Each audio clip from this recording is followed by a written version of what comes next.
Hi, Ian Dainty here again, and today we're going to carry on with the 101 Marketing Questions for Business Growth. And today we're going to look at question 6, which is, who is your ideal client person? Last time we looked at who is your ideal client company. Now we want to look at who's the ideal person that you want to deal with within that company. And so the first thing is, what position does this person hold? Is it a Chief Marketing Officer, the Chief VP of Sales and Marketing? Is it the CEO, the CFO, the CIO?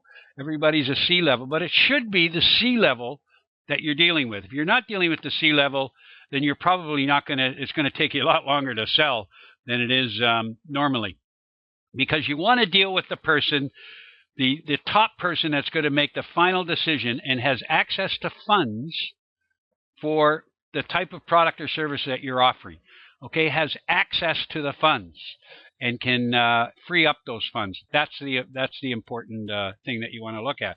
So that's the position. That's important. Now, what are the objectives of the person that you're looking for, and what metrics? What does he or she want to achieve, and how is success measured, and how is he or she evaluated through these metrics? Okay, so what are the objectives this person wants to achieve this month, this year? Who are the interfaces this person has? Who does this person report to? Who reports to him or her?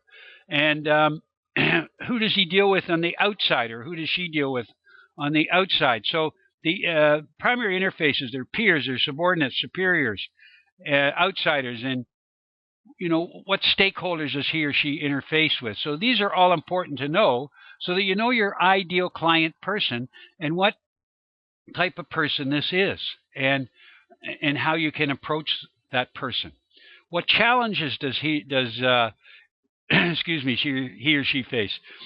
External factors, internal factors might make it more difficult to reach his or her objectives, and what issues, both external and internal, does he or she face? Internal could be, not having trouble with his or her subordinates, or even his or her managers or superiors. So I don't like the word superior. I like the word managers. They may not necessarily be superior. They just have been around a bit. Superior in skills, I guess, is what it should be. But what challenges does this person face? And finally, what is the status quo relevant to your product, service, or solution?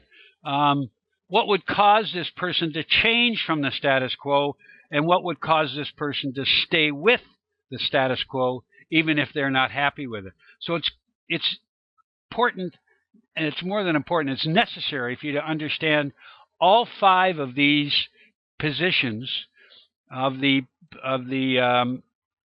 ideal client person. So you not only need to know the ideal client company, but you need to know the top person within that company. There's actually 4 people within a company you should be looking at, but this is the most important one, the person who can give you the go-ahead, who can say, yes, we're going to do that, okay? So make sure you know the ideal client person in your particular industry and each company that you deal with, what position they're in.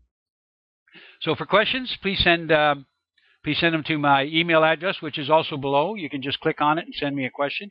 And please send me the questions that you have that I can answer for you, or you can call me from the phone number below. And please like this, or have so that your colleagues, and please forward it to your colleagues, and so they can see it too. Thanks again. Till next time.